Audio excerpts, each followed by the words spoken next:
मैं निकला ओ गड्डी लेके,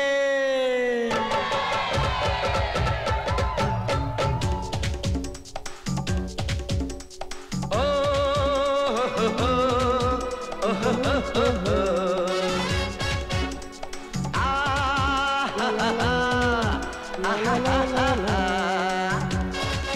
मैं निकला ओ गड्डी लेके, ओ रस्ते पर ओ सड़क में एक मोड़ आया, मैं उठे दिल छोड़ आया। एक मोड़ आया, मैं उठे दिल छोड़ आया। और अब जाने कब गुजरा अमृतसर, ओ कब जाने लाहौर आया, मैं उठे दिल छोड़ आया।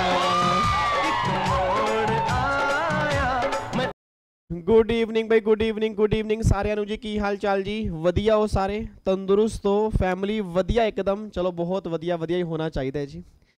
लास्ट क्लास में सैलरी की रिवीजन क्लास के बाद ना मैंने बच्चों से पूछा कि बताओ क्या करें नेक्स्ट क्लास में, कि क्वेश्चन करा दूं या परक्यूसिट में कहूँ। मुझे उम्मीद थी कि वैसे आप मुझे कहोगे क्वेश्चन, और फाइनली आज हम क्वेश्चन करेंगे सर। पीएफ के मैं टोटल 4 क्वेश्चन कराऊंगा और 4 क्वेश्चन एक से एक होंगे, और अगर वो चारों क्वेश्चन किसी ने सही ढंग से समझ लिए ना, मैं गारंटी दे रहा हूँ सर एग्जाम में पहली बात तो कंफर्म पीएफ का क्वेश्चन बनेगा ही बनेगा। और कहीं से भी क्वेश्चन बन जाए, मेरी फैमिली का बच्चा गलती नहीं करके आएगा। मैं सही बता रहा हूँ सर, जो मैं 4 क्वेश्चन कराऊंगा ना, आप वाकई कहोगे सर मजा आ गया क्वेश्चन करके। बट उम्मीद करूंगा आपने क्वेश्चन करने से पहले लास्ट वाली क्लास सही ढंग से सुनी होगी। देखो अगर वो क्लास सही ढंग से सुनी है फिर तो क्वेश्चन कर पाओगे, अगर वो नहीं सुनी तो रिक्वेस्ट कर रहा हूँ हाथ जोड़ के पहले वाली क्लास सुन लेना, फिर ये क्वेश्चन होंगे जी। ठीक है जी, चलो इधर देखो ध्यान से। आज हमें करना क्या जी, आज हमें पीएफ वाले 4 क्वेश्चन करने हैं। अगर वो टाइम से हो गए तो परक्यूसिट आज हम स्टार्ट करेंगे, नहीं तो आज हम क्वेश्चन की प्रैक्टिस ही करेंगे। रीजन क्योंकि प्रैक्टिस मोस्ट इंपॉर्टेंट है। और मैंने क्यों कह रहा हूँ, क्योंकि पीएफ में अमेंडमेंट्स आई हैं। अमेंडमेंट्स इस बार के एग्जाम में बनने की पूरी पूरी उम्मीद है। और अगर पीएफ में से क्वेश्चन बन गया और अगर आप गलती करके आ गए ना, फिर देख लेना गुस्सा हो जाऊंगा नालायक को। चलो इधर देखो ध्यान से जी। सर आज आपके बाल थोड़े से अलग अलग लग रहे हैं, क्या चक्कर है? मत पूछो यार, मत पूछो है। ये लो, काली काली जुल्फों के फंदे ना डालो, हमें जिंदा रहने दो है हुस्न वालों। ओए होए होए होए, ओ माय गॉड। चलो इधर देखो ध्यान से जी। अब एक बार चेक करते हैं, मैं यहाँ पे क्वेश्चन दिखाता हूँ। पहले मैं कोई बताऊँ लास्ट क्लास में हमने क्या किया था जी। लास्ट क्लास में हमने पीएफ कंप्लीट कर लिया था, एसपीएफ की रिवीजन मैंने करवा दी, आरपीएफ मैंने एक बार रिवाइज करवा दिया, और यूआरपीएफ एक बार रिवाइज करवा दिया। क्या एक बार दोबारा से रिवाइज कराऊं? जैसे आप बोलोगे यार, आप ना बस हुक्म दिया करो। आप कहोगे सर ये कराओ, जो हुक्म आप दोगे आपका हुक्म सर आंखों पे है जी। बताओ जी, क्या 5-10 मिनट लगा के एक बार पहले रिवीजन करा दूं, फिर क्वेश्चन कराऊं, या डायरेक्टली क्वेश्चन कराऊं जी? मुझे पता था बच्चा कह रहा है सर पहले एक बार रिवीजन करा दो, कसम लगे माता रानी की। चलो एक बार पहले फटाफट से रिवीजन कर लेते हैं, उसके बाद फिर हम क्वेश्चन प्रैक्टिस करेंगे। बट ज़्यादा टाइम नहीं, सिर्फ 5 से 10 मिनट लगाऊंगा। सुपर फास्ट रिवीजन होगी। अगर आपने पहले कल पढ़ा है तो आपको जरूर समझ में आएगा जी। ठीक है, इधर देखो ध्यान से। अब 3 पीएफ हमने कल समझे तेरी, एक तो हमने एसपीएफ किया, एक हमने आरपीएफ किया, एक हमने यूआरपीएफ किया। अब जो भी हमने पीएफ किए ना, उन पीएफ में 4 क्वेश्चन निकल के आते हैं। फटाफट सारे बच्चे ना यूट्यूब मतलब चैट बॉक्स भर दो सर। मतलब मैं अगर रिवीजन करा रहा हूं तो आपको भी रिवीजन करानी है। फटाफट बोलो 4 क्वेश्चन कौन से थे सर? पहला क्वेश्चन ये था कि अगर एम्प्लॉई ने अपने पीएफ में कंट्रीब्यूशन किया तो उसके कंट्रीब्यूशन का एम्प्लॉई के हाथ में ट्रीटमेंट क्या होगा? पहला क्वेश्चन ये था। दूसरा क्वेश्चन क्या था कि अगर एम्प्लॉयर ने एम्प्लॉई के पीएफ में कंट्रीब्यूशन किया तो एम्प्लॉयर के कंट्रीब्यूशन का एम्प्लॉई के हाथ में ट्रीटमेंट क्या होगा? सेकंड क्वेश्चन ये था। तीसरा क्वेश्चन था कि दोनों के कंट्रीब्यूशन पे जो भी इंटरेस्ट आएगा उस इंटरेस्ट का एम्प्लॉई के हाथ में ट्रीटमेंट क्या होगा? थर्ड क्वेश्चन ये था। और फोर्थ क्वेश्चन था कि अगर जब पैसा रिटायरमेंट के बाद मिलेगा तो जो लमसम पैसा रिटायरमेंट के बाद मिलेगा उसका ट्रीटमेंट क्या होगा? ये क्वेश्चन नंबर 4 था। अब फटाफट से एसपीएफ की बात करते हैं। एसपीएफ वाले केस में एम्प्लॉय कंट्रीब्यूशन में क्या करते हैं? अरे सर एसपीएफ वाले केस में ना एम्प्लॉय कंट्रीब्यूशन में हाँ taxable but eligible for deduction under section 80C, मतलब पहले वो टैक्सेबल करेंगे फिर 80C में से डिडक्शन मिलेगी। ये सारी बातें आपने एसपीएफ वाले केस में एम्प्लॉय कंट्रीब्यूशन के अंदर बताई थी। और सर अगर एम्प्लॉयर कंट्रीब्यूशन करेगा एसपीएफ वाले केस में तो नॉन टैक्सेबल होगा। फिर अगर इंटरेस्ट की बात करेंगे तो जो एम्प्लॉयर कंट्रीब्यूशन पे इंटरेस्ट आएगा ना वो इंटरेस्ट एम्प्लॉय के हाथ में एग्जम्प्ट है। और जो एम्प्लॉय कंट्रीब्यूशन पे इंटरेस्ट आएगा, अगर एम्प्लॉय ने कंट्रीब्यूशन किया होगा 2.5 लाख तक फिर तो वो इंटरेस्ट एग्जम्प्ट होगा। अगर वो कंट्रीब्यूशन 2.5 लाख से ऊपर किया होगा तो जो कंट्रीब्यूशन 2.5 लाख से ऊपर होगा उसके ऊपर आने वाला इंटरेस्ट एम्प्लॉय के हाथ में टैक्सेबल होगा। ये लेटेस्ट अमेंडमेंट है, आपके एग्जाम में कंफर्म आने के चांस है। फिर मैंने कहा था कि जो पैसा मैच्योरिटी पर मिलेगा वो सारा का सारा एग्जम्प्ट होगा। ये सारी बातें हमने एसपीएफ की थी। और फिर एक पॉइंट मैंने और भी कहा था कि 2.5 लाख रुपए की लिमिट आपकी 5 लाख रुपए की हो जाएगी। कब? अगर एम्प्लॉयर कंट्रीब्यूट नहीं कर रहा, मतलब अगर सिर्फ एम्प्लॉय कंट्रीब्यूट कर रहा है फिर लिमिट 5 लाख की है, अगर दोनों कंट्रीब्यूट कर रहे हैं फिर लिमिट आपकी 2.5 लाख की होगी। बस ये बात ध्यान दो। अगला पॉइंट फिर हमने कौन सा किया? आरपीएफ वाला। बच्चा कह रहा है सर एक बार ना आरपीएफ ना थोड़ा अच्छे से रिवाइज करवा देना। वैसे मान लिया आपने लास्ट क्लास में रिवीजन करवाई थी, बट एक बार फिर भी सर, क्योंकि ना देखो आरपीएफ में दिक्कत आती है, आप जानते तो हो। ओके मेरे भिंडी कलर के बच्चे, ओके। अब आरपीएफ वाले केस के अंदर मैंने कहा था कि अगर एम्प्लॉय कंट्रीब्यूट करेगा तो पहली बात तो सेम ट्रीटमेंट करेंगे एसपीएफ वाला, taxable but eligible for deduction under section 80C। इसमें कोई खास बात नहीं है। मेन बात यहाँ पे यह है कि अगर एम्प्लॉयर ने कंट्रीब्यूट किया होगा आरपीएफ के अंदर, तो अगर वो एम्प्लॉय की सैलरी के 12% तक है, अगर वो एम्प्लॉय की सैलरी के 12% तक है फिर तो वो एम्प्लॉय के हाथ में एग्जम्प्ट है। अगर उसकी सैलरी के 12% से ज़्यादा है तो जो भी ज़्यादा वाला कंट्रीब्यूशन होगा वो एम्प्लॉय के हाथ में टैक्सेबल होगा। बट मैंने कहा था कि अगर वो कंट्रीब्यूशन 12% तक है और 7.5 लाख तक है फिर तो वो एग्जम्प्ट है। बट अगर 12% तक है बट 7.5 लाख से ऊपर होगा तो जो एक्सेस वैल्यू होगी वो एम्प्लॉय के हाथ में टैक्सेबल हो जाएगा। बस ये बात ध्यान दो। तो आपको मैंने कहा था कि 12% की एक लिमिट है, बट वो लिमिट पे 7.5 लाख की एक कैप है। मतलब 12% से ऊपर वाला तो पहले भी टैक्सेबल था, आज भी टैक्सेबल है। गवर्नमेंट कह रही है 12% तक वाला भी एग्जम्प्ट कर देंगे, बट वो 7.5 लाख तक होने चाहिए। अगर वो 7.5 लाख से ऊपर चला गया तो 12% वाला भी टैक्सेबल कर देंगे, बट सारा नहीं। जितना कॉन्ट्रीब्यूशन 7.5 लाख से ऊपर होगा वो वैल्यू जो होगी वो एम्प्लॉय के हाथ में टैक्सेबल हो जाएगी। फिर बात करो इंटरेस्ट की जी। अब इंटरेस्ट वाले केस में क्या निकल के आ रहा है कि अगर एम्प्लॉयर के कंट्रीब्यूशन पे जो भी इंटरेस्ट आएगा अगर वो 9.5% तक है फिर तो वो एग्जम्प्ट है। अगर वो 9.5% से ज़्यादा है तो जितना ज़्यादा 9.5% से ऊपर होगा वो एम्प्लॉय के हाथ में टैक्सेबल है। बट अगर कंट्रीब्यूशन 7.5 लाख से ऊपर था तो जितना कंट्रीब्यूशन 7.5 लाख से ऊपर था उस पर जो इंटरेस्ट आएगा वो भी एम्प्लॉय के हाथ में टैक्सेबल होगा। उसको निकालने का फॉर्मूला क्या था? PC/2 × R। उसका भी क्वेश्चन आज हम करेंगे। उसके बाद मैंने कहा था कि जो भी एम्प्लॉय के कंट्रीब्यूशन पे इंटरेस्ट होगा, तो अगर एम्प्लॉय ने कंट्रीब्यूशन किया 2.5 लाख तक फिर तो इंटरेस्ट एग्जम्प्ट है। अगर वो कंट्रीब्यूशन 2.5 लाख से ऊपर होगा तो जितना कंट्रीब्यूशन 2.5 लाख से ऊपर है उस पे जो इंटरेस्ट आएगा वो एम्प्लॉय के हाथ में टैक्सेबल है। ये बातें हमने आरपीएफ में की थी। फिर मैंने कहा था कि जो पैसा आरपीएफ में रिटायरमेंट के बाद मिलेगा वो अगर 3 में से कोई सिंगल कंडीशन सेटिस्फाइड करोगे तो सारा एग्जम्प्ट हो जाएगा, नहीं तो वो टैक्सेबल हो जाएगा। पहली कंडीशन क्या निकल के आ रही है? रिटायरमेंट आपने 5 साल के बाद लियो। दूसरी कंडीशन रिटायरमेंट आपने 5 साल से पहले लियो, बट रीजन कोई भी एक हो। रीजन कौन कौन सा है? एक तो ड्यू मतलब इल हेल्थ हो गया, डिसकंटिन्यूएंस ऑफ एम्प्लॉयर बिजनेस हो गया, और तीसरा हो गया रीजन बियॉन्ड कंट्रोल हो गया। अगर मान लो आपने इनमें से कोई भी रीजन है और रिटायरमेंट आपने 5 साल से पहले लिए तो भी सारा पैसा एग्जम्प्ट है। बट गवर्नमेंट करेगा अगर इनमें से कोई रीजन नहीं है बट अगर आप न्यू एम्प्लॉयर के यहाँ पे पैसे ट्रांसफर करवा चुके हो और दोनों एम्प्लॉयर को मिला के 5 साल हो चुके हैं तो भी सारा पैसा एग्जम्प्ट होगा। ये बातें कल की क्लास में हमने आरपीएफ वाले केस में की थी। और अगर कंडीशन सेटिस्फाइड नहीं होंगे तो जो भी पैसा आरपीएफ के अंदर मिलेगा वो क्या हो जाएगा? टैक्सेबल। ये बात हमने वहां पे की थी। फिर हमने क्या? यूआरपीएफ। यूआरपीएफ में क्या होगा? एम्प्लॉय कंट्रीब्यूशन टैक्सेबल होगा बट 80C की डिडक्शन नहीं मिलेगी। एम्प्लॉयर कंट्रीब्यूशन नॉन टैक्सेबल, उसका इंटरेस्ट नॉन टैक्सेबल। रीजन क्योंकि सारा पैसा रिटायरमेंट पर टैक्सेबल होगा। कैसे टैक्सेबल करेंगे? एम्प्लॉयर कंट्रीब्यूशन करेंगे टैक्सेबल सैलरी हेड में, उसका इंटरेस्ट टैक्सेबल करेंगे सैलरी हेड में। एम्प्लॉय कंट्रीब्यूशन नॉन टैक्सेबल क्योंकि पहले वो टैक्सेबल हो चुका है, उस पर आने वाला इंटरेस्ट टैक्सेबल करेंगे बट वो अदर सोर्स में टैक्सेबल करेंगे जी। ये सारी बातें लास्ट रिवीजन क्लास में हमने रिवाइज की थी जी। और देखो सामने कई बच्चे नए आके बैठे हैं, उनको आज ही पता लगा है। वो कह रहे हैं भाई के चलन लग रहा भाई रे, इतनी तेज रिवीजन कौन करा हुआ है भाई? ये तो पहला टीचर मैंने देखा भाई इतनी तेज रिवीजन कराने लगा रहा, भाग लो यहाँ पे।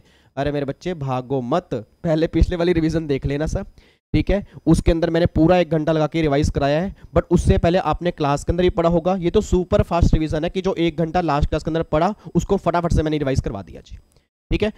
आओ जी, अभी इसके बेस पे ना क्वेश्चन करेंगे ना, उससे थोड़ी सी और क्लैरिटी आएगी, बट उन बच्चों को जिसने पीएफ घर जाके रिवाइज किया है। मैं दोबारा कह रहा हूं सर, जिन्होंने रिवाइज नहीं किया ना फिर वो पता क्या बोल के जाएंगे? अरे सर अगर ऐसे ऐसे क्वेश्चन बन गए तो कैसे सोल्व होंगे? और आप सब जानते हो एग्जाम का लेवल क्या आ रहा है, अब क्वेश्चन ऐसे ही बनेंगे जैसे मैं यहाँ पे दिखाने जा रहा हूँ जी। इधर देखो ध्यान से रही। अब अगर मैं क्वेश्चन की बात करता हूँ, चेक करते हैं question number 1, question number 2, question number 3 and question number 4 कौन सा है जी। लो जी, सबसे पहला क्वेश्चन नंबर 1, ये एग्जाम्पल 1 आपके सामने है जी। बहुत ध्यान से पढ़ना सर, कोशिश करना मेरे से पहले करने की, नहीं तो मेरे साथ में करना, बट हाथ में कैलकुलेटर सबके होना चाहिए। हेलो प्रिया, कैलकुलेटर पहले कैलकुलेटर लेके चलो जी। और ये मोबाइल से कोई कैलकुलेशन नहीं करेगा। ये कई नालायक बच्चे बैठे हैं सर, वो सिर्फ पता क्या सोचते हैं? विवेक सर करवा रहे हैं, काम खत्म हो जाएगा। सर जब तक आप नहीं करोगे ना एग्जाम में क्वेश्चन सोल्व नहीं होंगे, बस ये बात ध्यान दो जी। तो हाथ में कैलकुलेटर लेके बैठो, एक कॉपी लेके बैठो, एक पेन लेके बैठो, क्वेश्चन पढ़ो और मेरे साथ करने की ट्राई करो जी, ठीक है? आओ जी क्वेश्चन पढ़ते हैं। सबसे पहला क्वेश्चन ये बात कहना चाह रहा है कि बेसिक सैलरी जो है, मान लो एम्प्लॉय की बेसिक सैलरी 1 लाख रुपए पर मंथ है। अच्छा, 1 लाख रुपए पर मंथ सैलरी है तो पूरे साल में कितनी सैलरी होगी? अगर इसको 12 से मल्टीप्लाई कर दूंगा तो पूरे साल में कितनी सैलरी होगी? 12 लाख रुपए एक साल की सैलरी निकल के आ गई। पहला पॉइंट क्लियर हो गया। फिर वो कह रहे हैं डीए कितना है जी? डीए है बेसिक सैलरी का 20% और 40% जो है वो उठोए वाला है जी। मतलब क्या कहना चाह रहे हैं कि जितनी बेसिक सैलरी है उसका 20% तो डीए है और उसका 40% जो है वो उठोए वाला है, that is under the terms of employment. Commission हमें कितनी दी है जी? 500 रुपये पर मंथ कमीशन दी हुई है। फिर वो कहना चाह रहा है कि एम्प्लॉय ने कंट्रीब्यूशन किया आरपीएफ में 1,80,000 रुपये एक साल का, और एम्प्लॉयर ने कंट्रीब्यूशन किया आरपीएफ में 20% ऑफ बेसिक सैलरी, और दोनों के कंट्रीब्यूशन पे जो इंटरेस्ट आ रहा है ना, वो इंटरेस्ट 9% आ रहा है। कह रहे टैक्सेबल इनकम एम्प्लॉय के हाथ में कितनी होगी वो निकाल के बता दो जी। अब एक मिनट रुको, एक मिनट खुद मत निकालो, गलती कर दोगे। एक बार पहले सुन लो, एक बात मैंने सोच के बताना सर। सबसे पहले बेसिक सैलरी कितनी है जी? 12 लाख रुपए एक साल की है।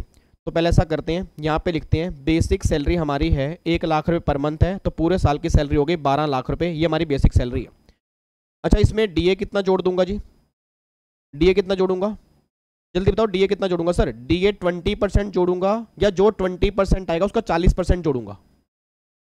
मैं अभी ग्रोस सैलरी निकाल रहा हूं, मैं पीएफ की सैलरी नहीं निकाल रहा, ग्रोस सैलरी निकाल रहा हूं। रोहित यार कैसे कैसे बेकार की बातें कर रहे हो। जितने बच्चे मेरे सामने बैठे रेगुलर बैच वाले बच्चे, कम से कम यार वो तो ऐसे काम मत करें। मतलब बच्चा कह रहा है सर पहले 20% निकालोगे फिर 40% लोगे। सर उठोए वाला क्यों लोगे? एक बात मुझे बताओ, जब भी आप ग्रोस सैलरी निकालते हो तो ग्रोस सैलरी में तो डीए पूरा लेके चलते हो ना सर। मैं क्या कह रहा हूं कि जब मैं पीएफ की एग्जम्पशन के लिए सैलरी निकालूंगा फिर मैं डीए उठोए वाला लूंगा।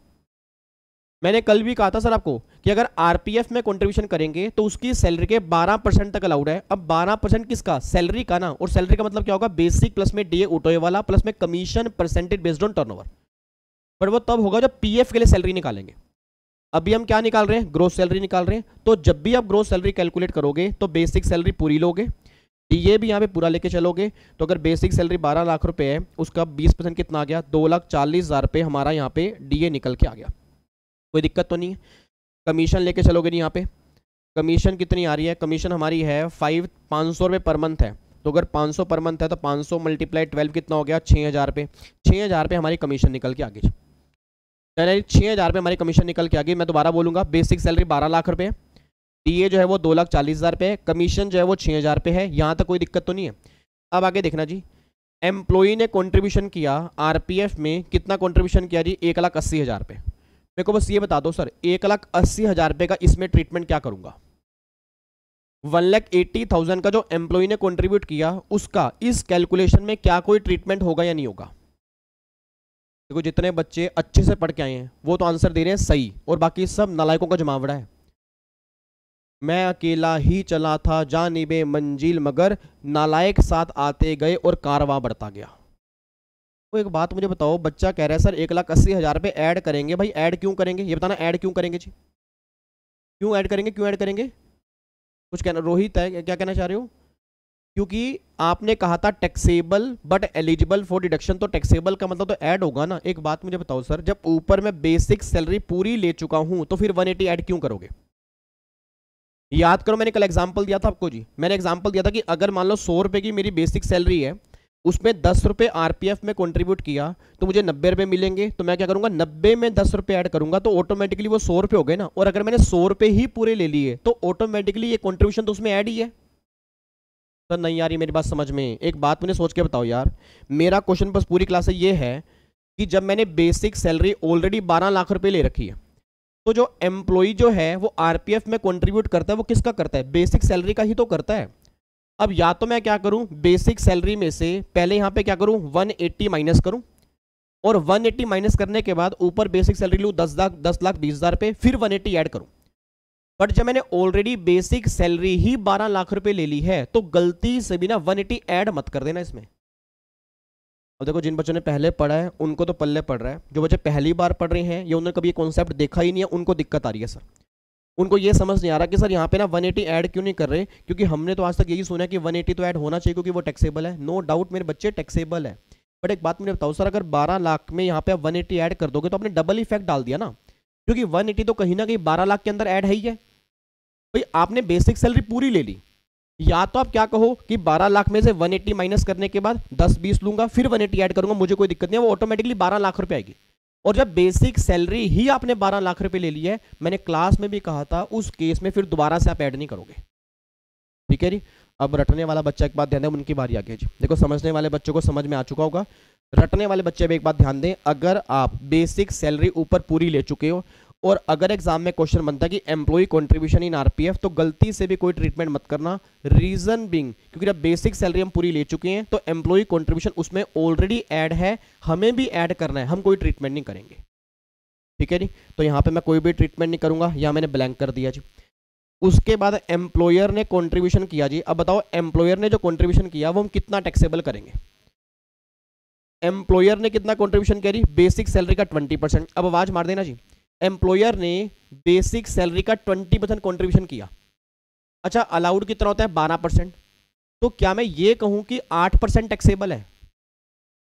हाँ जी, क्या हो रहा है भैया? क्वेश्चन चल रहे हैं, क्वेश्चन बच्चा कह रहे हैं वही तो समझ नहीं आ रहा, क्वेश्चन चल रहे हैं क्वेश्चन। शुक्र है सर आपने क्वेश्चन करवा दी, नहीं तो हमारे तोते उड़ जाते एग्जाम के अंदर।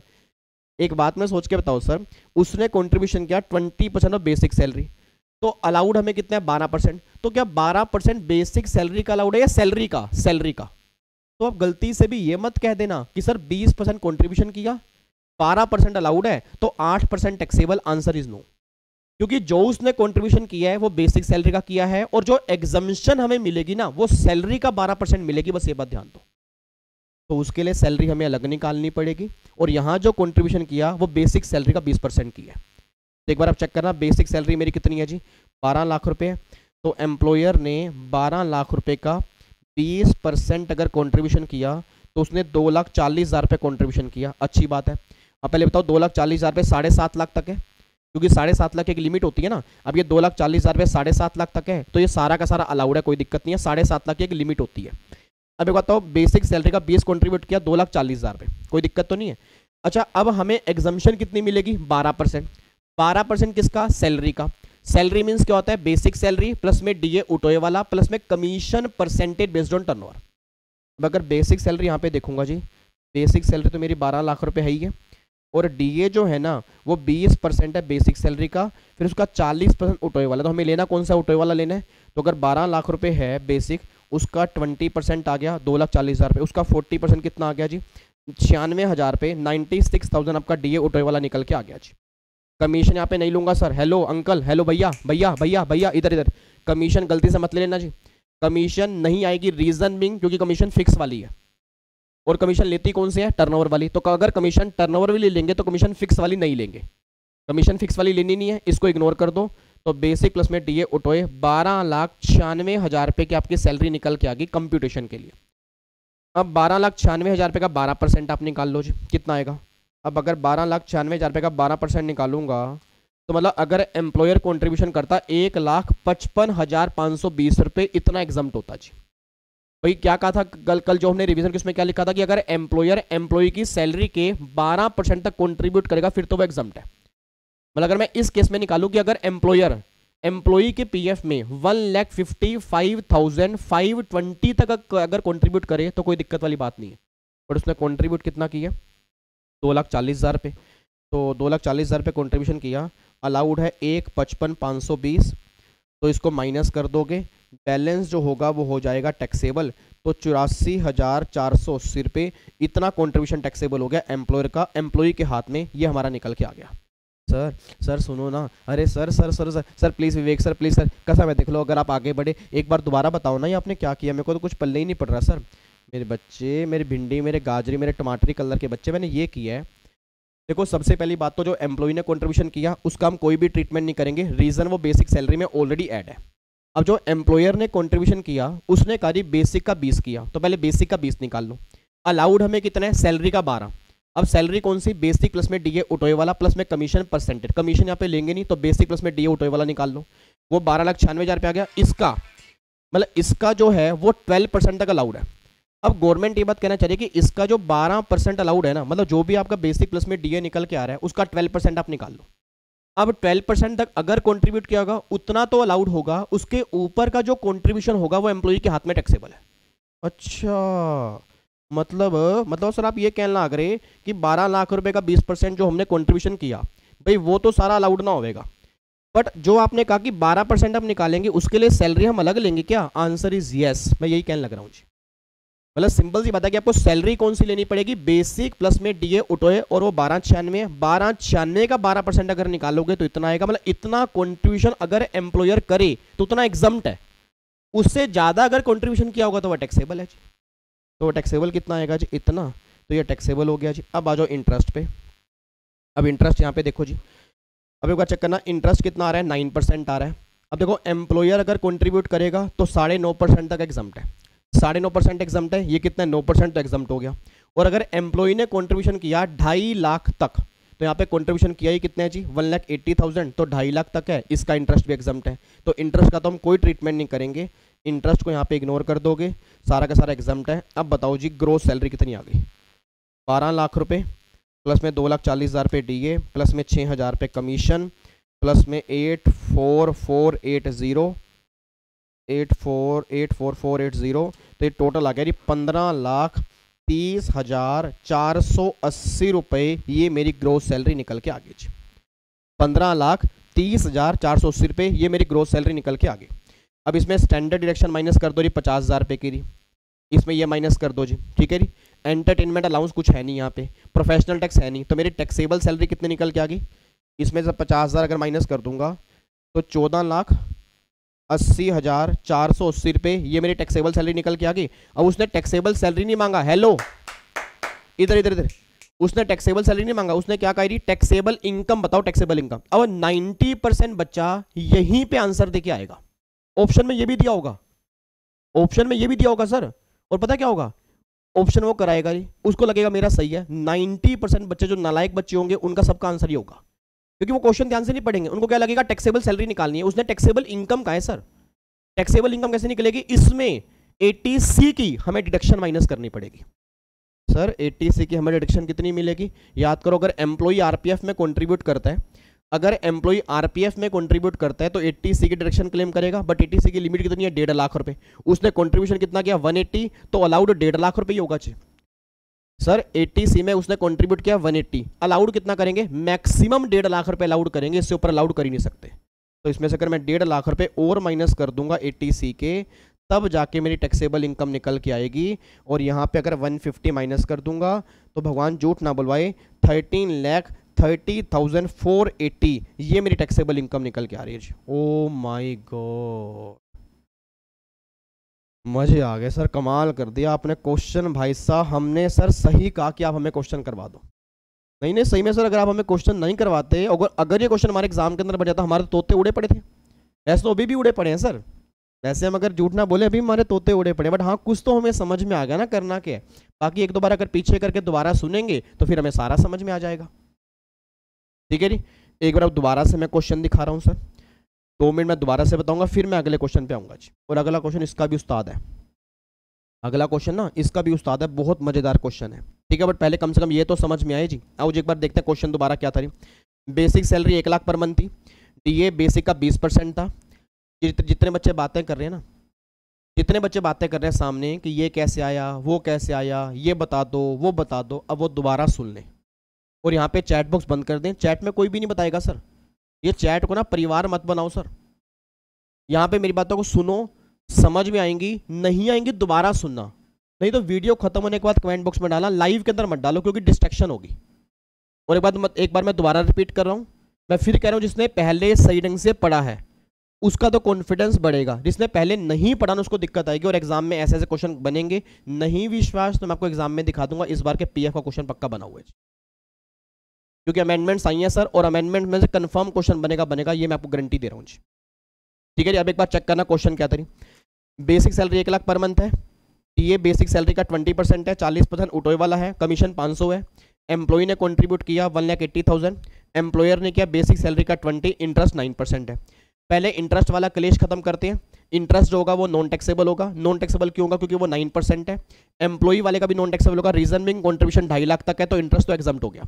अब बात करते हैं, हमें निकालनी है टैक्सेबल इनकम।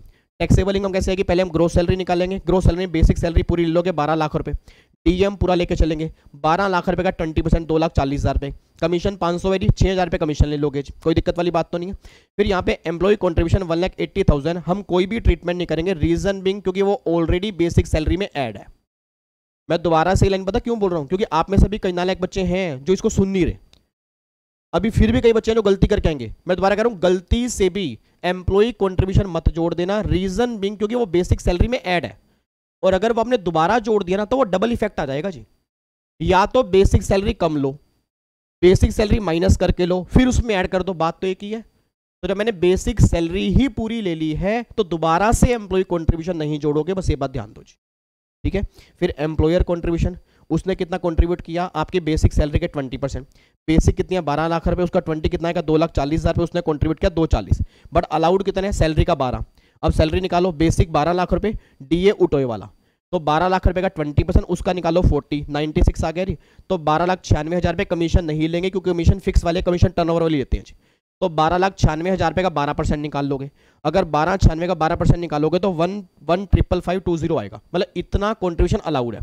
ये आपने कितना है 240, तो 240 में से ये माइनस कर दो, बैलेंस आपके हाथ में आ गया टैक्सेबल, इंटरेस्ट हो गया नॉन टैक्सेबल, ये ग्रोस सैलरी आ गई, माइनस में 50,000 रुपये टैक्सेबल सैलरी आ गई, माइनस में 80C की डिडक्शन मिलेगी 1.5 लाख रुपए, ये टैक्सेबल इनकम निकल के आ गई जी। सो सिंपल सो इजी, ठीक है, मजे आ गए, मजे आ गए ना, चलो बहुत बढ़िया जी। चलो इधर सुनो ध्यान से, तो फाइनली आप जाके क्वेश्चन नंबर 1 हमने कंप्लीट कर लिया जी। उम्मीद करूंगा आपको थोड़ा बहुत समझ में आया होगा जी, बाकी एक दो बार प्रैक्टिस करोगे और अच्छे से क्लैरिटी हो जाएगी जी, ठीक है। अब आ जाओ जी एग्जाम्पल नंबर 1 के बाद ना, अब आओ जी एग्जाम्पल नंबर 2। अब एग्जाम्पल नंबर 2 ध्यान से पढ़ना जी, एग्जाम्पल नंबर 2 किसका है, एसपीएफ का है। एग्जाम्पल नंबर 2 जो है ना वो आरपीएफ का नहीं है, एसपीएफ का है। एक बार चेक करो एग्जाम्पल नंबर 2 में क्या, बेसिक सैलरी है 2,000 रुपये पर मंथ, मतलब कितनी होगी 24 लाख रुपए होगी। तो ऐसा इसमें क्या निकालनी है, इसमें भी टैक्सेबल इनकम निकालनी है। तो अगर टैक्सेबल इनकम निकालनी है, पहले क्या निकालेंगे, ग्रोस सैलरी निकालेंगे, फिर टैक्सेबल सैलरी निकालेंगे, फिर 80C की डिडक्शन माइनस करेंगे, फिर आपके टैक्सेबल इनकम निकल के आएगी। तो एक बार ऐसा करते हैं, यहाँ पे लिख लेता हूँ बेसिक सैलरी, फिर यहाँ पे डीए, ठीक है, फिर यहाँ पे कमीशन, कमीशन यहाँ पे परसेंटेज वाला दिया हुआ है, अच्छी बात है, चलो कमीशन यहाँ पे आएगा, फिर यहाँ पे एम्प्लॉय कॉन्ट्रीब्यूशन, फिर यहाँ पे एम्प्लॉयर कॉन्ट्रीब्यूशन आएगा जी, फिर यहाँ पे आएगा इंटरेस्ट, इंटरेस्ट आएगा, और इंटरेस्ट वाले इंटरेस्ट के बाद फिर आपकी यहाँ पे ग्रोस सैलरी निकल के आएगी, उसमें से आप 50,000 रुपये की स्टैंडर्ड डिडक्शन माइनस कर दोगे, 50,000 रुपये की, ठीक है। उसके बाद फिर आपकी यहाँ पे टैक्सेबल सैलरी निकल के आ जाएगी, फिर माइनस में 80C की डिडक्शन कर दोगे, फिर ये आपकी टोटल इनकम निकल जाएगी। इस तरह से आपकी टोटल इनकम निकलेगी, ठीक है। अब जब एक बार चेक करते हैं, पहले तो ये बताओ बेसिक सैलरी कितनी आ रही है जी, बेसिक सैलरी है 2 लाख रुपए पर मंथ। तो अगर 2 लाख रुपए एक महीने की है तो 24 लाख रुपए की आपकी बेसिक सैलरी निकल के आ गई जी। 24 लाख रुपए की बेसिक सैलरी आ गई, तो आपकी बेसिक सैलरी कितनी आ गई, 24 लाख रुपए की निकल के आ गई। अब डीए यहाँ पे कितना है जी, वो कह रहे हैं डीए जो है ना वो डीए 6,000 पर मंथ। अब गलती से भी उठोए वाला नहीं, क्योंकि अभी हम ग्रोस सैलरी निकाल रहे हैं, और ग्रोस सैलरी के लिए डी हम सारा लेंगे। तो अगर 6,000 रुपये पर मंथ है तो 12 महीने में कितना आ गया जी, 72,000 रुपये का डी आपका निकल के आ गया जी। कोई दिक्कत तो नहीं है, 72,000 रुपये डी आ गया। फिर कमीशन वो क्या कह रही है, कमीशन है 1% टर्नओवर, टर्नओवर कितनी है 6 लाख रुपये। तो अगर 6 लाख रुपये का 1% निकालूंगा जी, अगर मैं 6 लाख रुपये का 1% निकालूंगा तो 6,000 रुपये कमीशन पूरे साल का आ गया। हेलो हेलो भैया, हेलो भैया, क्या इधर इधर देखो, सीधो के बैठो, सीधो के बैठो बिल्कुल। सर ये बेड पे बैठने वाला काम बंद कर दो, बिल्कुल ये बिल्कुल बंद कर दो, बेड पे बैठने वाला काम। इधर देखो ध्यान से, क्वेश्चन बच्चा कह रहा है क्वेश्चन सर हमें समझ में आए तो हम कुछ काम करें ना। अब यहाँ पे हमें समझ में ही नहीं आ रहा कि आपने का कमीशन 6,000 रुपये है, तो वो 6,000 रुपये क्यों है सर, वो तो पर मंथ हो गया ना, पर मंथ कैसे हो गया। अगर वो कह रहा है 1% टर्नओवर, तो 1% तो पर एनम हुआ ना सर। और आपको मैंने क्लास के अंदर भी कहा था कि जब भी परसेंटेज के बाद कुछ ना कहा हो तो हमेशा पर एनम होती है।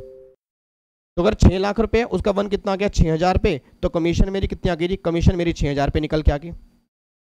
फिर एसपीएफ में एम्प्लॉय कंट्रीब्यूशन करेगा 3.5 लाख रुपए। अब अगर 3.5 लाख रुपए कंट्रीब्यूशन किए हैं तो हम कोई ट्रीटमेंट नहीं करेंगे, रीजन क्योंकि वो ऑलरेडी बेसिक सैलरी में ऐड है। यार अब तो मुझे आंसर दे दो, अगर एम्प्लॉय एसपीएफ में कंट्रीब्यूट करते हो तो आप क्या करते हो, taxable but eligible for deduction.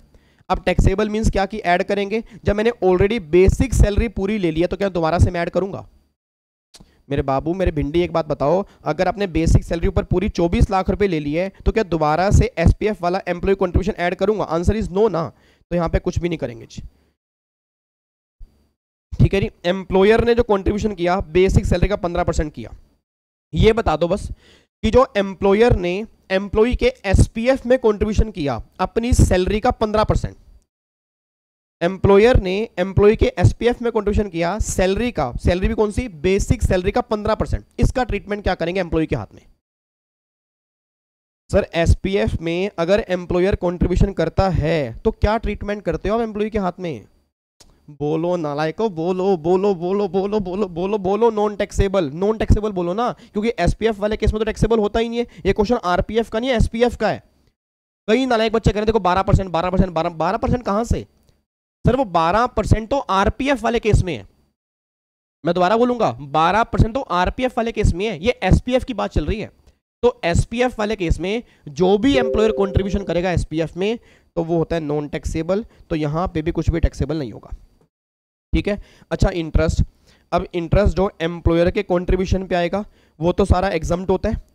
याद करो जो एम्प्लॉयर के कंट्रीब्यूशन पे आएगा वो तो सारा एग्जम्प्ट होता है, क्योंकि एम्प्लॉयर के कंट्रीब्यूशन पे आने वाला इंटरेस्ट एसपीएफ में एम्प्लॉय के हाथ में टैक्सेबल नहीं होता। तो जितना मर्जी कंट्रीब्यूशन किया हो, चाहे 15% हो, 20 हो, 25 हो, 12 हो, 10 हो, जो मर्जी कंट्रीब्यूशन करे उस पर जो भी इंटरेस्ट एम्प्लॉय कमाएगा वो एम्प्लॉय के हाथ में एग्जम्प्ट है। तो अगर मैं इंटरेस्ट की बात करूंगा एम्प्लॉयर कंट्रीब्यूशन पे वो एग्जम्प्ट है। अब चेक करना है एम्प्लॉय कंट्रीब्यूशन वाले का क्या होगा। अच्छा अगर कोई एम्प्लॉय कंट्रीब्यूशन पे इंटरेस्ट आ रहा है उसका ट्रीटमेंट क्या करेंगे जी? भैया हेलो हेलो, एक बार यस आप बताओ क्या नाम है आपका? प्रेरणा। प्रेरणा आप मुझे बताओ अगर कोई एम्प्लॉय कंट्रीब्यूशन पे इंटरेस्ट आ रहा है एसपीएफ वाले केस में क्या ट्रीटमेंट करोगे? मैंने आज भी रिवीजन करवाई थी, कल भी रिवीजन करवाई थी, नालायको बताओ क्या करेंगे? अगर कंट्रीब्यूशन एम्प्लॉय का 2.5 लाख तक है फिर तो सारा इंटरेस्ट एग्जम्प्ट है, और अगर कंट्रीब्यूशन 2.5 लाख से ज्यादा है तो जो कंट्रीब्यूशन 2.5 लाख से ऊपर होगा उस पे आने वाला इंटरेस्ट टैक्सेबल होगा। अब एक बात मैंने सोच के बताओ जी, यहाँ पे एम्प्लॉय ने कंट्रीब्यूशन कितना किया जी? 3.5 लाख रुपए। तो अगर 3.5 लाख रुपए कंट्रीब्यूशन किया, उस 3.5 लाख रुपए के 2 टुकड़े कर दो, 2.5 लाख रुपए अलग कर दो, 1 लाख रुपए अलग कर दो। अब इस 2.5 लाख पे आने वाला जो भी इंटरेस्ट है, इंटरेस्ट का रेट क्या है जी? 8.5%। तो जो भी इंटरेस्ट होगा 8.5%, ये सारा का सारा एग्जम्प्ट है एम्प्लॉय के हाथ में। और जितना कंट्रीब्यूशन 2.5 लाख से ऊपर है उस पर आने वाला इंटरेस्ट टैक्सेबल है।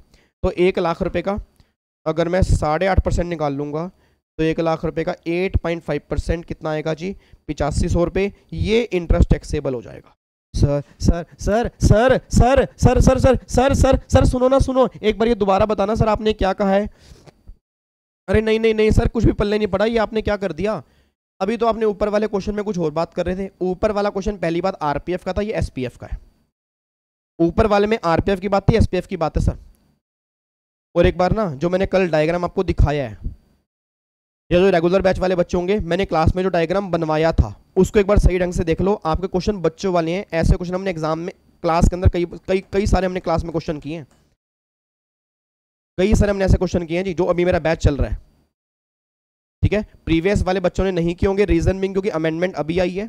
मैं इसलिए क्वेश्चन करवा रहा हूं ताकि आपको पता लगे अमेंडमेंट बेस्ड क्वेश्चन कैसे बनेंगे जी। अमेंडमेंट बेस्ड क्वेश्चन ऐसे बनेंगे, और जो बच्चा कह रहा है कि नहीं बनेंगे ऐसे, कोई बात नहीं, एग्जाम आने दो, एक बार एग्जाम आने दो फिर देख लेंगे। एक बार मैं दोबारा कह रहा हूं सर, देखो एसपीएफ वाले केस में क्या था? Employ contribution taxable but eligible for deduction. Taxable मैं नहीं करूंगा, इग्नोर करूंगा, रीजन में क्योंकि बेसिक सैलरी हमने पूरी ली हुई है। एम्प्लॉयर वाला नॉन टैक्सेबल, वो नॉन टैक्सेबल कर दिया। इंटरेस्ट की बात करेंगे, एम्प्लॉयर के कंट्रीब्यूशन पे जो इंटरेस्ट होगा वो नॉन टैक्सेबल होगा। एम्प्लॉय वाले पे अगर इंटरेस्ट होगा, अगर वो कंट्रीब्यूशन 2.5 लाख तक है तो एग्जम्प्ट है, 2.5 लाख से ऊपर वाले का टैक्सेबल है। 3.5 लाख रुपए कंट्रीब्यूशन है, 2.5 लाख तक एग्जम्प्ट है, 2.5 लाख से ऊपर कितना? 1 लाख रुपए, उसका इंटरेस्ट 8.5%, 8500 रुपए टैक्सेबल हो गया। ये मेरी ग्रोस सैलरी निकल के आ गई। तो ग्रोस सैलरी मेरी कितनी आ गई? 24 लाख प्लस में 72,000 प्लस में 6,000 रुपये प्लस में 8500 रुपये। तो ग्रोस सैलरी मेरी आ गई 24,86,500 रुपये। ये मेरी ग्रोस सैलरी आ गई। माइनस में स्टैंडर्ड डिडक्शन 24,36,500 रुपये। अब 80 में कितनी डिडक्शन मिलेगी? अब एसपीएफ में कंट्रीब्यूशन किया एम्प्लॉय ने 3.5 लाख रुपए। एसपीएफ में एम्प्लॉय ने कंट्रीब्यूशन किया 3.5 लाख रुपए। लिमिट कितनी है? लिमिट 1.5 लाख रुपए की है। तो अगर लिमिट 1.5 लाख रुपए की है तो 80 इसमें से 1.5 लाख माइनस कर दोगे तो बैलेंस इनकम निकल के आ रही है 22,86,500 रुपये। ये मेरी टैक्सेबल इनकम निकल के आ रही है 22,86,500 86,500 रुपये, ये मेरी टैक्सेबल इनकम निकल के आ रही है। बस ये बात ध्यान देना। देखो इस तरह से क्वेश्चन, क्या आप खुद बताओ, क्या एक क्वेश्चन एक नंबर के अंदर नहीं बन सकता? आप नहीं बन सकता तो इस बार का पेपर चेक कर लो, उससे पिछले बार का पेपर चेक कर लो, कितने बड़े बड़े क्वेश्चन एग्जाम के अंदर बन रहे हैं। और ये तभी सोल्व कर पाओगे सर अगर आपने प्रैक्टिस देखो की है। वैसे मैं प्रैक्टिस एमसीक्यूज के अंदर भी कराऊंगा, टेंशन मत लो, एमसीक्यूज में भी ऐसे ऐसे क्वेश्चन डालूंगा। बट आप लोगों ने कल कहा था कि सर प्लीज पीएफ वाले 2-3 क्वेश्चन करा दो और अच्छे से क्लैरिटी होगी, तो मैं क्वेश्चन करवा रहा हूँ जी। समझ में आ गया पक्का पक्का? क्वेश्चन नंबर 2 में कोई दिक्कत तो नहीं है? एक बार मैं इंटरेस्ट वाला पॉइंट दोबारा बता दूं। देखो एसपीएफ में इंटरेस्ट वाला पॉइंट पता है क्या? याद करो कल मैंने आपको अमेंडमेंट करवाई थी, ये देखो अमेंडमेंट मैंने करवाई थी ना। इस अमेंडमेंट के अंदर यही तो लिखा हुआ है कि अगर एम्प्लॉय कंट्रीब्यूशन कर रहा है एसपीएफ में और अगर वो 2.5 लाख तक है, अगर वो 2.5 लाख तक है तो उसका इंटरेस्ट एग्जम्प्ट है। अगर कंट्रीब्यूशन 2.5 लाख से ऊपर है तो जो 2.5 लाख से ऊपर वाला कंट्रीब्यूशन होगा उसका इंटरेस्ट टैक्सेबल है। अब इस क्वेश्चन में एम्प्लॉय ने कितना कंट्रीब्यूशन किया? 3.5 लाख रुपए ना, तो 3.5 लाख के 2 टुकड़े कर दो, 2.5 लाख एग्जम्प्ट है, बैलेंस रह गया 1 लाख रुपए, 8.5% रेट है, तो 8500 रुपए का इंटरेस्ट टैक्सेबल हो गया। बस मैंने ये तो किया। और एम्प्लॉयर कंट्रीब्यूशन पे सारा इंटरेस्ट एग्जम्प्ट होता है, उस पर कोई लिमिट ही नहीं होती। क्या कह रहे हो? 9.5%? अरे नालायक, वो 9.5% वो आरपीएफ के अंदर है, ये एसपीएफ वाला क्वेश्चन है, दोनों के अंदर फर्क समझो। जो 9.5% की लिमिट है वो आरपीएफ के अंदर है, एसपीएफ वाले केस में एम्प्लॉयर कंट्रीब्यूशन पे जो इंटरेस्ट आएगा वो सारा का सारा एग्जम्प्ट है जी। डन है जी, पक्का पक्का, आगे बढ़ सकते हैं। चलो जी, तो अब जाके फाइनली हमारा ये कंप्लीट हो गया जी। ठीक है, लो जी, अब आ जाओ जी क्वेश्चन नंबर 3। एक बार मैं इसका आंसर दिखा रहा हूँ जी। क्वेश्चन आपके सामने ये है, वीडियो पीछे करके एक बार दोबारा देख लेना जी। ठीक है, मेरी बातें सुन लेना। इसका आंसर ये निकल के आ रहा है जी, आपके सामने आंसर है। लो जी, उम्मीद करूंगा आपको क्लियर हो गया होगा जी। ठीक है, अब आ जाओ क्वेश्चन नंबर 3 पे आओ जी। अब एक क्वेश्चन नंबर 3 है जी। क्वेश्चन नंबर 3 एक बार चेक करो जी, क्वेश्चन नंबर 3 क्या है जी। एक बार क्वेश्चन नंबर 3 देखो जी। अब क्वेश्चन नंबर 3 यहाँ पे क्या निकल के आ रहा है जी, क्वेश्चन नंबर 3 देखते हैं। क्वेश्चन नंबर 3 है, बेसिक सैलरी जो है वो कितनी है जी? 5 लाख रुपए। डीए कितने हैं? 2000 रुपये पर मंथ है, उसका 20% उठोए वाला है। एम्प्लॉय कंट्रीब्यूशन है बेसिक सैलरी का 15%। एम्प्लॉयर कंट्रीब्यूशन है मैचिंग विद एम्प्लॉय, मतलब जो एम्प्लॉय ने किया सेम एम्प्लॉयर ने भी किया, जो एम्प्लॉय ने किया सेम एम्प्लॉयर ने भी किया। ठीक है जी। फिर एक्यूमुलेटेड बैलेंस ऑफ 1 अप्रैल 2021, मतलब आरपीएफ का स्टार्टिंग बैलेंस जो है वो कितना है जी? वो 24 लाख रुपए का है। और आरपीएफ का जो क्लोजिंग बैलेंस है, यहाँ पे गलत लिखा हुआ है, यहाँ पे आएगा 15 9 9 24 42 60 18 24।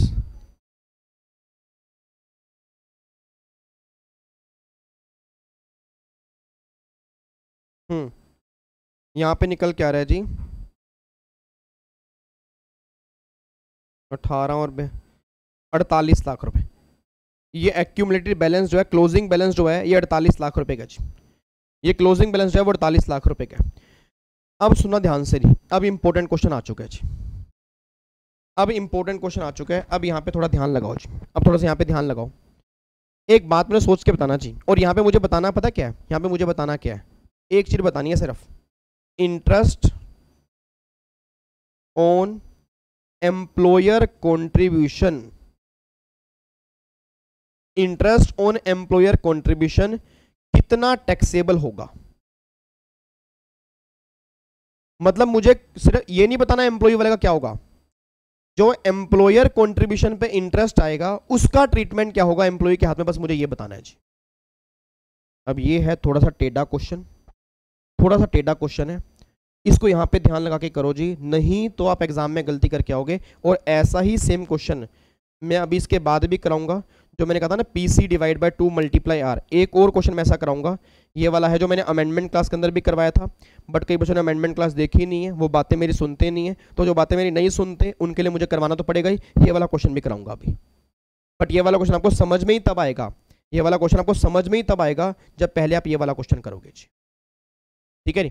अब एक बार चेक करना, एक बात मुझे सोच के बताओ जी, एक बात सोच के बताओ, बेसिक सैलरी कितनी आ रही है? 5 लाख रुपए आ रही है। अब अगर बेसिक सैलरी 5 लाख रुपए है तो पूरे साल की सैलरी निकालो कितनी आ रही है? 5 लाख मल्टीप्लाई 12, 60 लाख रुपए की सैलरी निकल के आ रही है। 60 लाख रुपए की सैलरी निकल के आ रही है। अब 15% एम्प्लॉय ने कंट्रीब्यूट किया और 15% किया एम्प्लॉयर ने। अब अगर 15% एम्प्लॉयर एम्प्लॉय दोनों ने किया तो हमें चेक करना है एम्प्लॉयर ने कितना कंट्रीब्यूट किया जी, एम्प्लॉयर ने कितना कंट्रीब्यूशन किया। अब अगर 60 लाख रुपए का है तो एक बात में सोच के बताना चाहिए, 60 लाख रुपए है, 15% कंट्रीब्यूशन किया तो इसका 12% अलग निकाल लो, 3% अलग निकाल लो, 12% अलग निकाल लो, 3% अलग निकाल लो। अब अगर 12% निकालूंगा तो 12% कितना निकल के आ रहा है? 7,20,000 पे, 7,20,000 पे। और सुनना ध्यान से, 3% कितना आ रहा है जी? 1,80,000 पे। भाई टोटल मिला के 9 लाख रुपए कंट्रीब्यूशन किया ना, टोटल मिला के 9 लाख रुपए कंट्रीब्यूशन किया। अब मेरा पूरी क्लास से क्वेश्चन है, अब अगर एम्प्लॉयर ने 60 लाख रुपए का 15% कंट्रीब्यूशन किया, वो 9 लाख रुपए निकल के आ रहा है। अलाउड कितना है? अलाउड कितना है? 12% ऑफ सैलरी। मैं दोबारा कह रहा हूं, अलाउड मुझे कितना है? 12% ऑफ सैलरी। उसने कंट्रीब्यूशन कितना किया? 15% ऑफ बेसिक सैलरी। तो एक बार चेक करो, अगर सैलरी निकालूंगा तो 5 लाख पर मंथ है तो 60 लाख रुपए ये, और डीए 2000 पर मंथ है।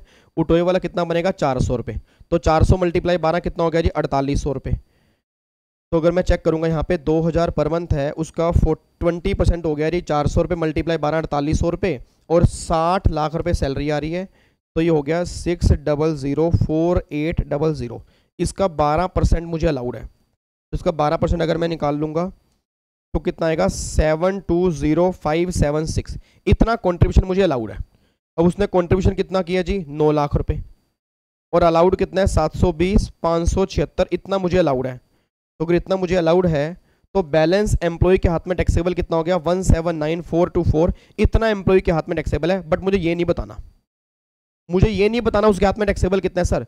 मुझे बताना है कि एम्प्लॉयर कंट्रीब्यूशन पे जो इंटरेस्ट आएगा उसका ट्रीटमेंट क्या होगा। अब एक बात मैंने सोच के बताओ सर, एम्प्लॉयर कंट्रीब्यूशन पे जो इंटरेस्ट आएगा उसका ट्रीटमेंट क्या होगा, वो हमें बताना है। अब इंटरेस्ट कितना आएगा वो तो हमें क्वेश्चन में दिया ही नहीं। आप अगर चेक करोगे इंटरेस्ट कितना आएगा वो तो हमें क्वेश्चन में दिया ही नहीं है। क्या वो क्वेश्चन में कहीं पर भी दिया है? मेरे को ये बताओ, क्या वो क्वेश्चन में कहीं पर भी दिया है? क्वेश्चन में कहीं पर तो दिया नहीं है। और अगर क्वेश्चन में कहीं पर भी नहीं दिया, अगर क्वेश्चन में कहीं पर भी नहीं दिया क्या मैं इंटरेस्ट निकाल सकता हूं? सोच के बोलना सर। उसने मुझे ओपनिंग बैलेंस दे दिया फंड का, कितना दे दिया जी? यहां पे ओपनिंग बैलेंस दे दिया 24 लाख रुपए, क्लोजिंग बैलेंस दे दिया 48 लाख रुपए। तो अगर मुझे इंटरेस्ट निकालना तो मैं कैसे निकालूंगा?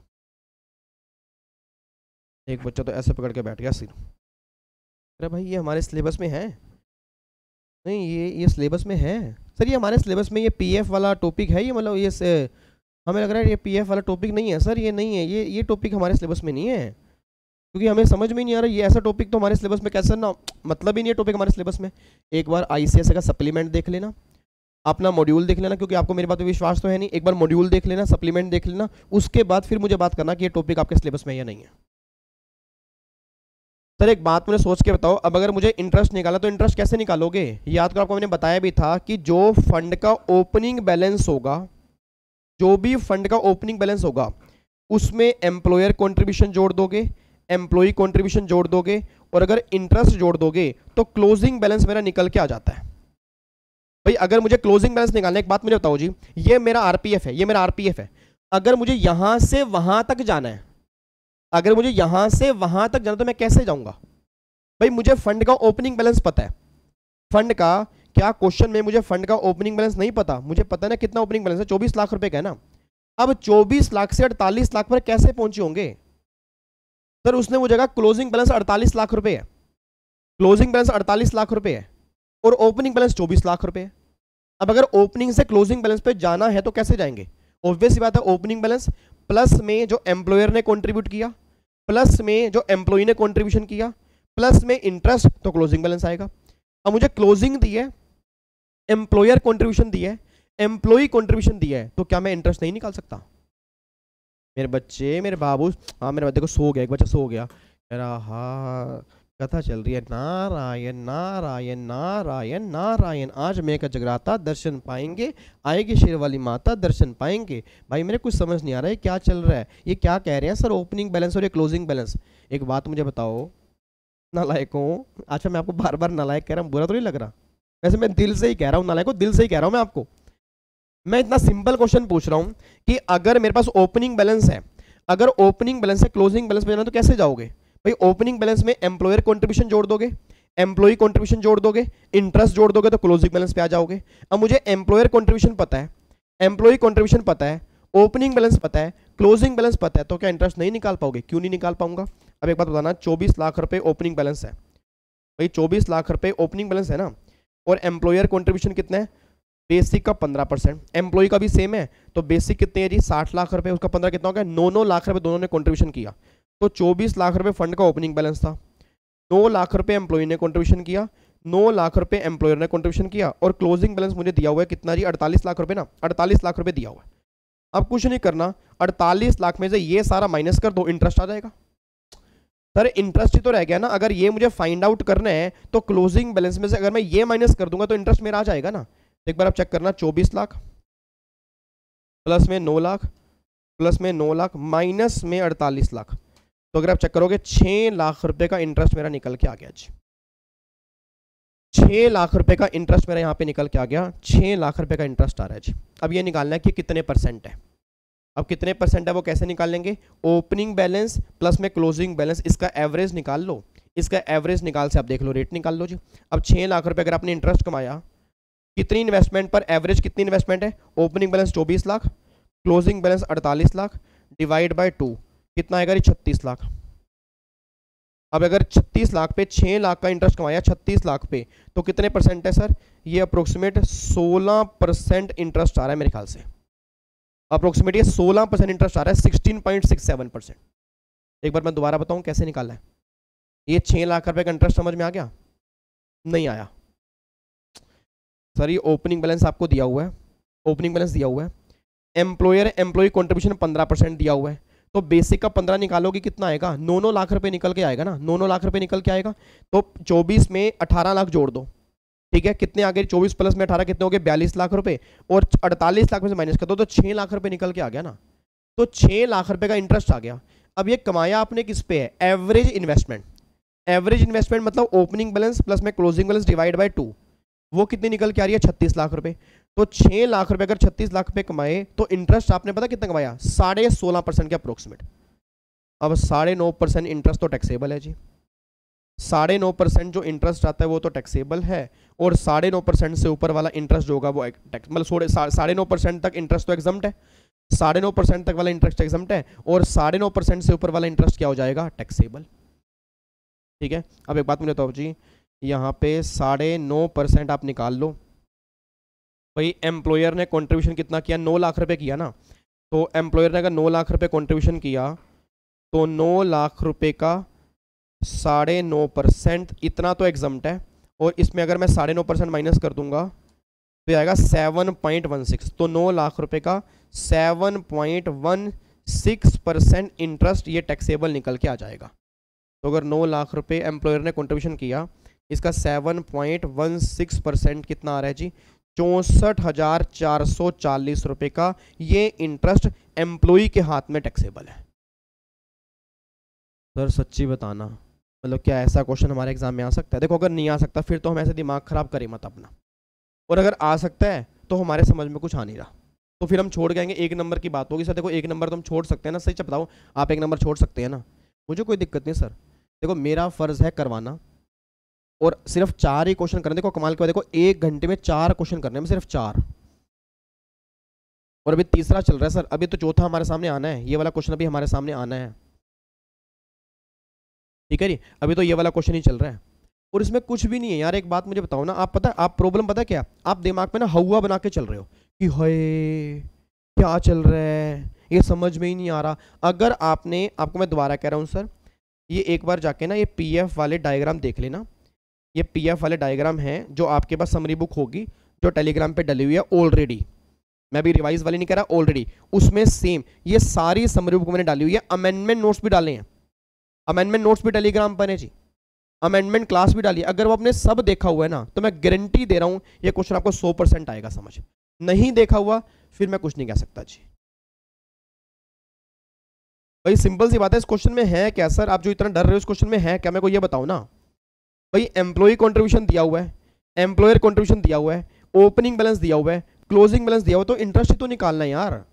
तो क्लोजिंग बैलेंस में से employee contribution, employer contribution, opening balance minus करके इंटरेस्ट आ गया। अब वो इंटरेस्ट आपने कमाया किस पे, एवरेज इन्वेस्टमेंट।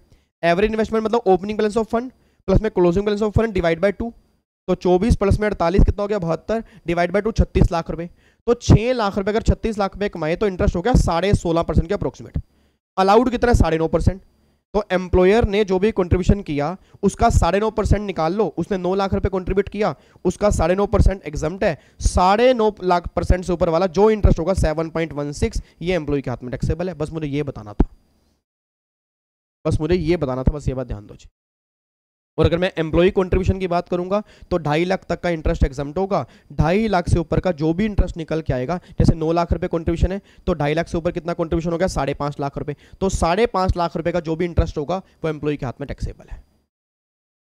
ठीक है, बट उसने पूछा नहीं था, उसने सिर्फ एम्प्लॉयर की बात की थी। तो एम्प्लॉयर वाले केस में 9.5% की लिमिट है, 9.5% से ऊपर का जो भी इंटरेस्ट है वो टैक्सेबल हो जाएगा जी। डन है जी, कोई दिक्कत तो नहीं है। चलो बाकी अगर फिर भी दिक्कत है ना तो एक बार दोबारा से आपको देखना पड़ेगा सर। मैं ये रिक्वेस्ट कर सकता हूँ कि एक बार दोबारा से देख लेना, ठीक है, बस यही कर सकता हूँ सर। अब और बताओ क्या करूँ मैं अब, ठीक है। अब मेरे को देख के बुरा तो लगता है वैसे, अब मैं क्या करूँ बताओ, इतना टाइम भी नहीं है हमारे पास, ठीक है। बट अगर रेगुलर बैच वाले जो बच्चे इस करंट बैच के भी चल रहे हैं, अगर उनको पल्ले नहीं पड़ रहा ना तो वो तो मार खाने वाले काम कर रहे हैं फिर जी। और उम्मीद करूंगा आपको ऐसा नहीं लग रहा होगा, क्योंकि हमने ऐसे क्वेश्चन आप चेक कर लो, नोट्स आपको मैंने क्लास में कई बार करवाए हैं। इससे बड़े क्वेश्चन भी करवाए, तो ये तो छोटे हैं सर, इससे बड़े क्वेश्चन भी करवाए हैं मैंने। डन है जी, पक्का पक्का। चलो जी अब यहाँ पे आ जाओ जी, अब आ जाओ इस क्वेश्चन पे जी, लास्ट क्वेश्चन आज की क्लास का। ये वैसे मैंने अमेंडमेंट क्लास के अंदर भी करवाया था जी, ये वैसे मैंने अमेंडमेंट क्लास के अंदर भी करवाया था जी, ठीक है। अब जिन्होंने अमेंडमेंट क्लास नहीं देखी तो एक बार दोबारा से क्वेश्चन देख लो जी। ये क्वेश्चन इंपॉर्टेंट है, और ये क्वेश्चन पता है किसका है, ये क्वेश्चन है PC divide by 2 multiply R, इस फॉर्मूले का क्वेश्चन है। और ये फॉर्मूला एप्लीकेबल कब होता है, ये फॉर्मूला एप्लीकेबल तब होता है जब एम्प्लॉयर ने एम्प्लॉय के PF में 7.5 लाख से ऊपर कंट्रीब्यूशन किया हो। एक बार चेक करते हैं, क्वेश्चन पढ़ते हैं जी। देखो जो बच्चे जा रहे हैं उनको तो मैं रोक नहीं सकता भाई, जो बच्चे जा रहे हैं उनको लग रहा है क्वेश्चन मुश्किल चल रहे हैं, छोड़ो भाई हमारे किसी काम के है नहीं, तो उनको तो मैं रोक नहीं पाऊंगा। जो बच्चे बैठे हैं, जितने बच्चे बैठे हैं ना, वो इस क्वेश्चन को ध्यान से देखें जी, बहुत ध्यान से क्वेश्चन पढ़ें, बहुत ध्यान से क्वेश्चन देखना एक बार जी। Mister X is appointed as a CFO of ABC limited in Mumbai 1 May 2020। Basic salary है 5.5 लाख रुपये पर मंथ। अब अगर बेसिक सैलरी 5.5 लाख रुपये पर मंथ है तो 5.5 लाख को 12 से मल्टीप्लाई करोगे तो 66 लाख रुपए की इसकी बेसिक सैलरी निकल के आ गई, अच्छी बात है। फिर वो कह रहे हैं he is paid 10% DA, 10% DA जी, इसका 10% DA कितना आ गया जी, 6,60,000 रुपये, अच्छी बात है।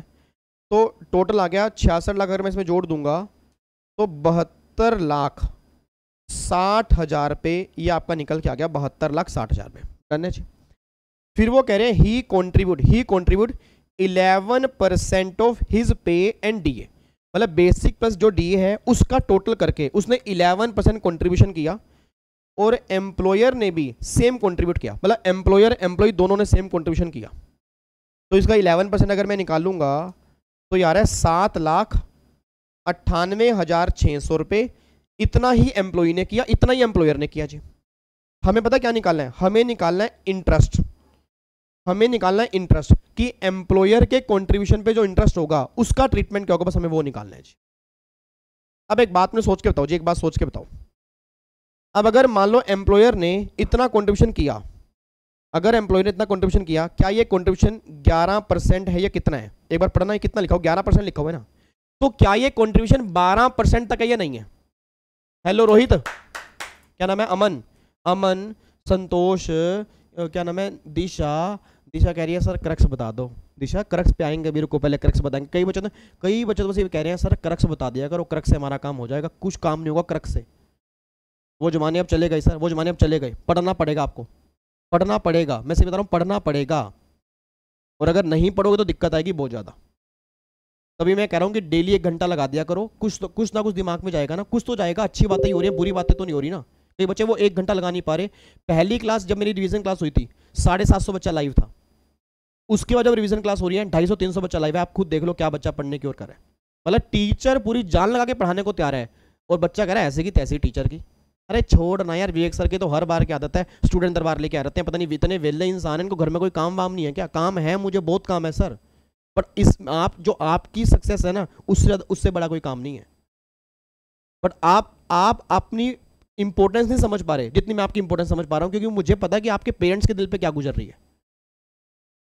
पर आपको समझ ही नहीं आ रही, आपको कुछ पल्ले ही नहीं पड़ रहा। आपको कितना पता नहीं क्या, मेरे को कई बच्चों का दिमाग ही समझ नहीं आता कि वो करते क्या। एग्जाम आने वाले हैं, मजाक बना रखे हैं उन्होंने एग्जाम को यार हर बार को। सर 6 महीने चलते रहेंगे, वो आपको ही खत्म करने पड़ेंगे, इंस्टीट्यूट खत्म नहीं करेगा। और वो तब होगे ना पढ़ाई करोगे चुप करके,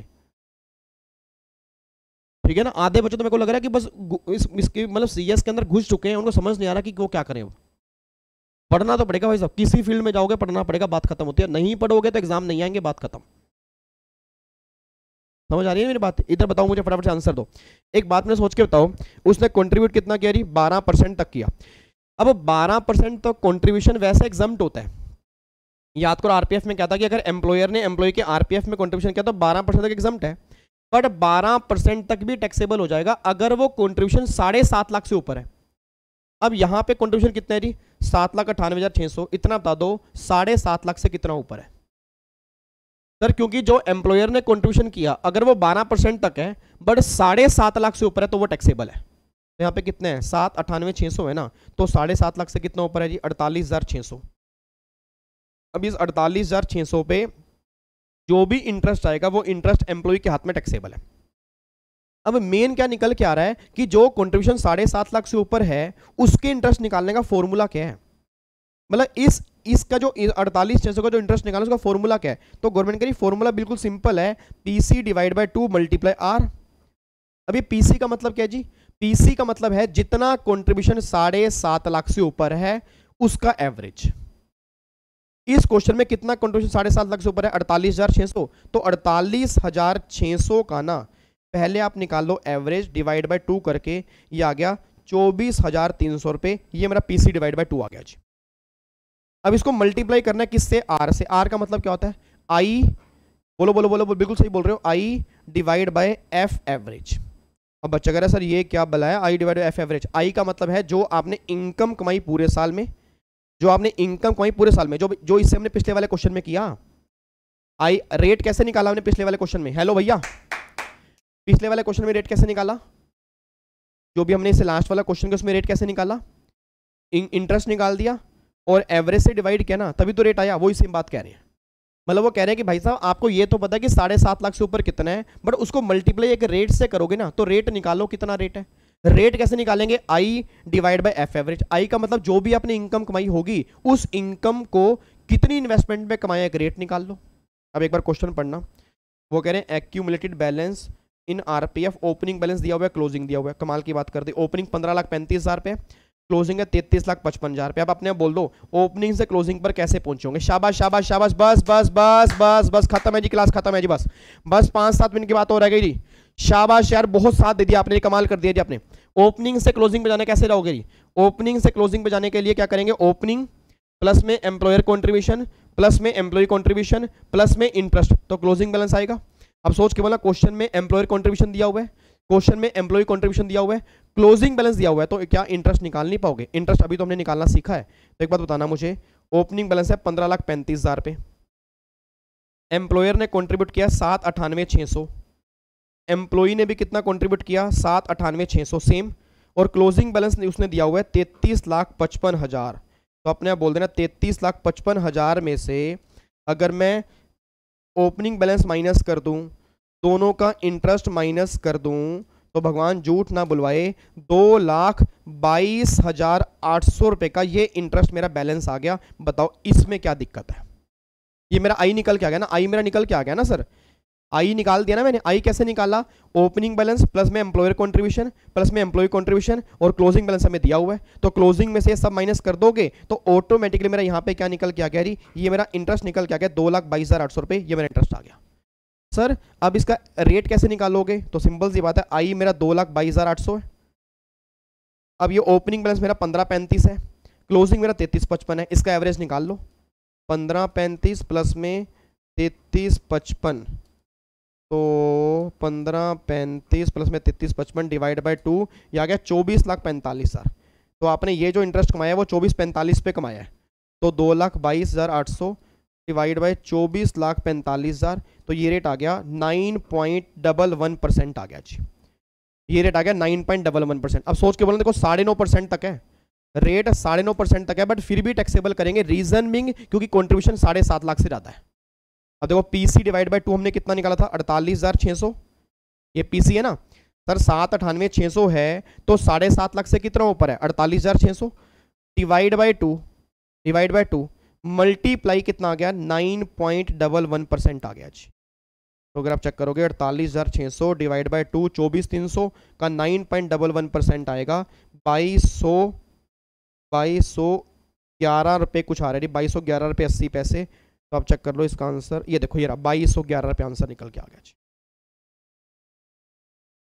भाई साहब सर ये तो हमें क्वेश्चन फिर देखना पड़ेगा सर, मतलब ये तो हमें ना, मतलब समझ में आप यूँ कहो कि 20-30% ही आया होगा सर, एक बार हमें पढ़ना पड़ेगा। कई बच्चों को मुझे पता है, कई बच्चों को देखो समझ में आ गया, मैं सही बता रहा हूँ, 40-50% बच्चे होंगे जिनके पल्ले पड़ गया होगा, और वो वही बच्चे होंगे जो सही ढंग से पढ़ रहे हैं, जिन्होंने पढ़ाई को मजाक बना रखा है, ठीक है, उनको नहीं मेरे को पता लग रहा, बट जो बच्चे सही ढंग से पढ़ रहे हैं, मैं गारंटी दे रहा हूँ सर उनको समझ में आ गया होगा।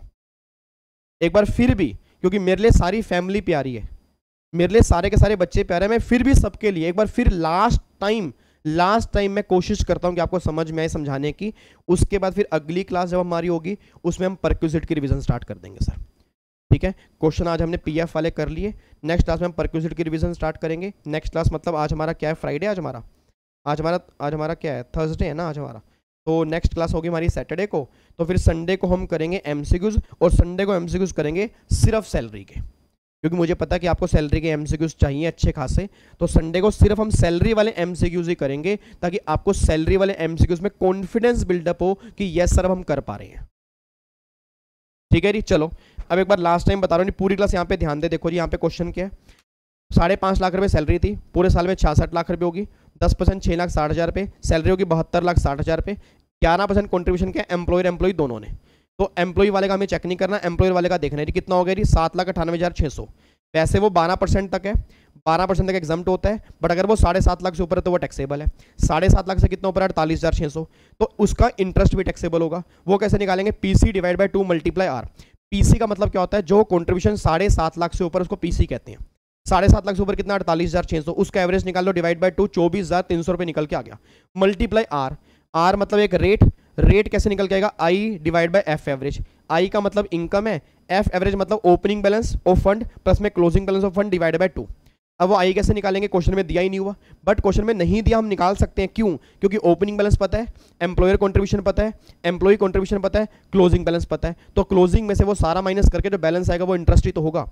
इंटरेस्ट मैंने निकाल लिया जी, 2,22,800 रुपये आ गया। अब 2,22,800 रुपये आई है, एफ एवरेज कैसे आएगा, ओपनिंग प्लस में क्लोजिंग डिवाइड बाय 2, 24,45,000 रुपये आएगा। अब जो इंटरेस्ट है डिवाइड बाय 24,45,000, 9.11% आ गया। अब 9.11% को 24,300 से मल्टीप्लाई करोगे तो 2,211 रुपये का ये इंटरेस्ट होगा, जो एम्प्लॉय के हाथ में टैक्सेबल करना है। मतलब ये वो इंटरेस्ट है कि जो कॉन्ट्रीब्यूशन 7.5 लाख से ऊपर है उस पर आने वाला ये इंटरेस्ट है जी, और ये इंटरेस्ट हमें टैक्सेबल करना पड़ेगा। ये फॉर्मूला है इंटरेस्ट निकालने का, ठीक है जी। बाकी एक बार आप इसको देख लेना, दोबारा से क्लास देख लेना जी, पीछे करके एक बार क्लास देख लेना, उम्मीद करूंगा आपको समझ में आएगा, बट ऐसे एक बार में कभी समझ में नहीं आएगा सर। जो बच्चा इसको 2-3 बार पढ़ेगा उसको जरूर समझ में आएगा, बट मैं दोबारा कह रहा हूं सर क्वेश्चन इंपॉर्टेंट है। मैंने तभी क्वेश्चन करवाए हैं क्योंकि मुझे कल आपके हालात लग गए थे कि आपको पीएफ रट तो लिया आपने, बट रटने से काम नहीं चलेगा, समझने से काम चलेगा जी, ठीक है जी। चलो तो फिर बाकी मुलाकात करेंगे अब सैटरडे वाली क्लास में, शाम को 7 बजे परक्यूजिट की हम रिवीजन स्टार्ट करेंगे। उसमें देखो आपको सच्ची बताऊं, मैंने आज ना आरएफए खोला हुआ था, यहाँ पे देखो आपने अगर देखो मैंने यहाँ पे ना RFA भी निकाला हुआ था, मुझे था कि परक्यूजिट आज 1-2 तो रिवाइज करवा दूंगा, बट कोई बात नहीं, हमारे 4 क्वेश्चन हो गए हैं, वो भी अच्छी बात है कि 4 क्वेश्चन हमने कर लेंगे जी। बट अप्रोक्सीमेट 1 घंटा लगा है हमारा 4 क्वेश्चन पे, और जबकि पेपर में इतना टाइम नहीं होगा, पेपर में 2 से 3 मिनट होंगे, सिर्फ 2 से 3 मिनट, सिर्फ 2 से 3 मिनट बच्चे अगर छोड़ आएंगे। ऐसे कर कितने क्वेश्चन छोड़ोगे? यही तो रीज़न है कि पास नहीं हो पा रहे कई बच्चे। आधे तो वो छोड़ के जा रहे हैं, PGEP छोड़ के जा रहे हैं, कैपिटल गेन छोड़ के जा रहे हैं, सैलरी में ये वाले PF वाले छोड़ के जा रहे हैं, मतलब वही करके जा रहे हैं जो उनको अच्छा लग रहा है, और वो एग्जाम में आता भी नहीं है। तो सिंपल सी बात है सर, आपको समझना पड़ेगा एग्जाम में क्या आ रहा है, उसके लेवल की तैयारी करनी पड़ेगी, तब जाके कुछ समझ में आएगा जी। ठीक है जी, चलो बाकी मैं तो आपको समझा ही सकता हूँ सर, लाइफ आपकी है। उम्मीद करूँगा आपको समझ में आया होगा। अगर अच्छी लगे तो लाइक ज़रूर करना, बुरी लगे तो जैसे आपको डिसलाइक करना है वैसे आप कर सकते हो, जैसे आपको जो आपको प्यार दिखाना है सर वो आपकी मर्जी है। और बस शेयर जरूर करना हर बच्चे के साथ जिनको रिक्वायरमेंट है रिवीजन क्लास की, जो रिवीजन क्लास देखना चाहते हैं, क्योंकि बहुत सारे बच्चे हैं जो कोचिंग कई बार नहीं ले पाते, रिवीजन क्लास से उनका काम चलता है, तो उनके साथ शेयर करना। बाकी सब बस तैयारी करते रहो सर, फिर मिलेंगे सैटरडे को सेम टाइम सेम जगह। ओके जी, bye bye, thank you so much, जय हिंद, thank you so much, God bless you, take care, bye bye ji.